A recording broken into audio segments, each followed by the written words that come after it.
Em nome do Pai, do Filho e do Espírito Santo. Amém. Proclamação do Evangelho de Jesus Cristo segundo Lucas. Naqueles dias, Jesus foi à montanha para rezar e passou a noite toda em oração a Deus.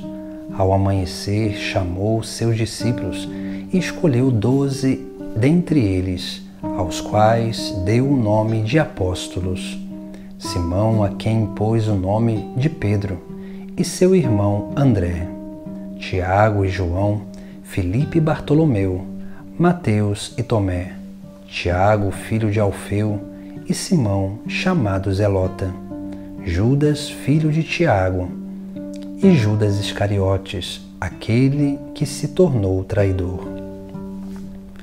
Jesus desceu da montanha com eles e parou num lugar plano. Ali estavam muitos dos seus discípulos e grande multidão de gente de toda a Judéia e de Jerusalém, do litoral de Tiro e Sidônia. Vieram para ouvir Jesus e serem curados de suas doenças. E aqueles que estavam atormentados por espíritos maus também foram curados. A multidão toda procurava tocar em Jesus, porque uma força saía dele e curava a todos. Palavra da salvação.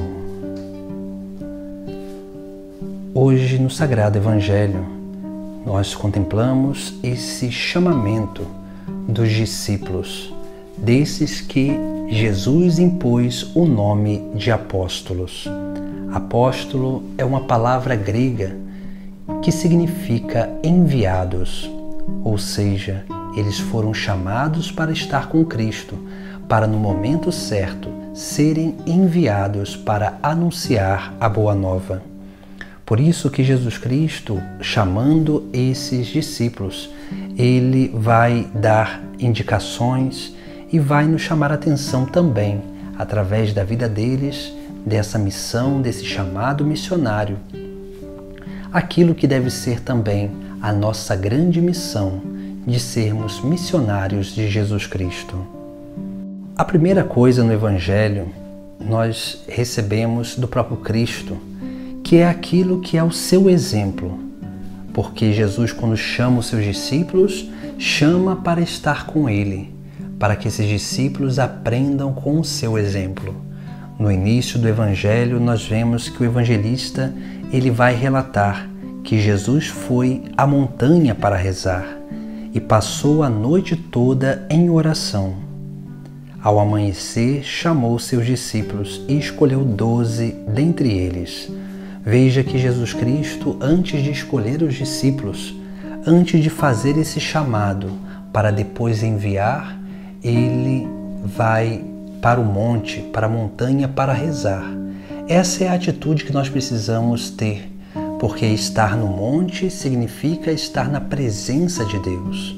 Nós precisamos ter esse lugar da presença de Deus em nossa casa, no nosso dia a dia, para que assim nós possamos parar para escutar, prestar atenção à voz de Deus que nos chama e que também quer nos enviar.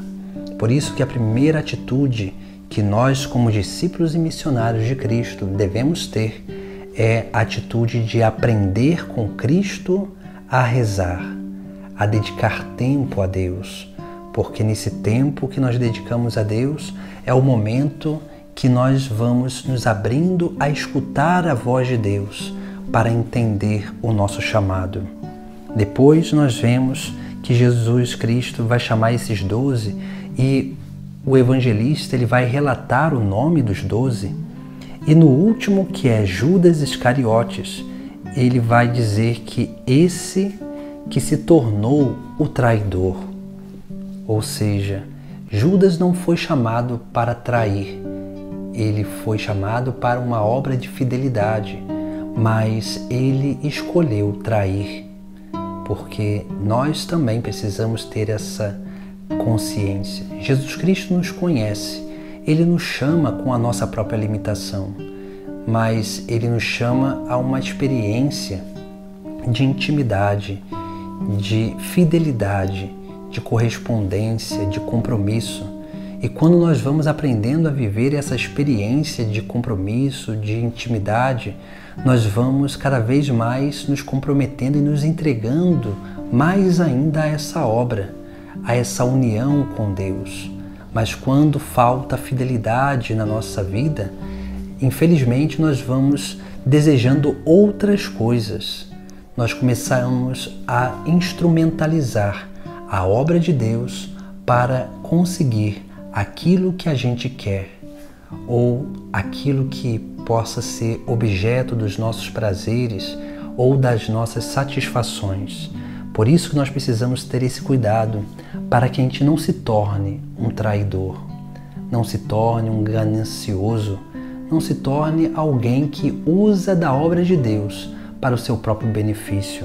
Mas precisamos ser esses que com fidelidade se permitem ser usados como instrumentos da obra de salvação.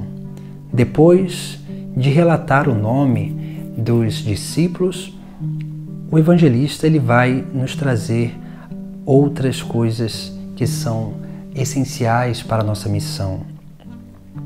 E ele vai dizer: vieram para ouvir Jesus e serem curados de suas doenças. Veja que o ouvir e o ser curado de doenças está junto, porque nós somos libertos pelo anúncio do reino dos céus. Assim também nós realizamos a obra de Deus na nossa vida através do anúncio. Toda vez que nós damos testemunho, nós anunciamos o Evangelho. E por isso que nós somos chamados para ser enviados. Somos chamados para ouvir essa voz.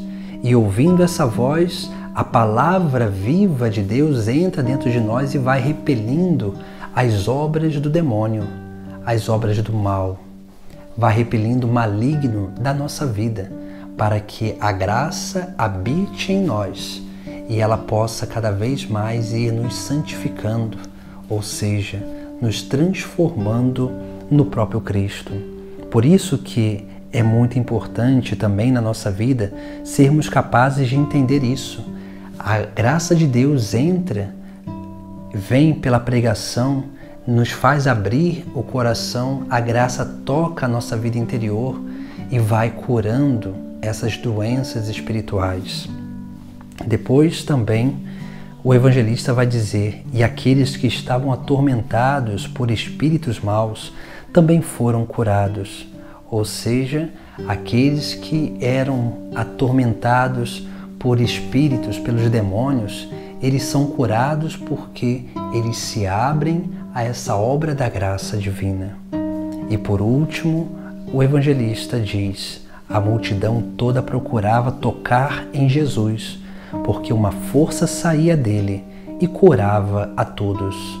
Esse é o mistério da vida em Cristo, da intimidade divina, porque quanto mais unidos a Cristo nós estamos, mais da nossa vida transborda a graça divina, a força de Deus, o poder de Deus. E as pessoas elas percebem, elas tocam esse poder de Deus que transborda da nossa vida. Assim como acontecia com Jesus Cristo. Porque nós que somos instrumentos ou membros do corpo místico de Cristo, nós participamos dessa obra de transmissão, de transbordamento da graça divina. E quanto mais nós acolhermos o chamado de Deus para a nossa vida, mais nós colocarmos em prática os ensinamentos de Cristo, mais nós nos tornamos dóceis a essa manifestação da graça divina. E quanto mais dóceis a essa manifestação da graça divina, mais nós seremos capazes de realmente ser um canal da graça para a vida dos nossos irmãos. E assim da nossa vida será transbordado essa graça para a vida daqueles que tocam a nossa vida. Porque nós somos esses instrumentos do encontro pessoal com Deus. Nós somos esses instrumentos que possibilitam com que as pessoas tenham uma experiência com Cristo através da nossa vida. Por isso, que nós precisamos acolher, como hoje esses apóstolos acolhem o chamado de Cristo e a sua missão. Nós precisamos acolher esse chamado de Cristo, que começa através desse diálogo de oração, onde nós dedicamos tempo a Ele, para que assim nós possamos verdadeiramente sermos esses que correspondem ao chamado de Deus e transbordam esse chamado para a vida dos nossos irmãos.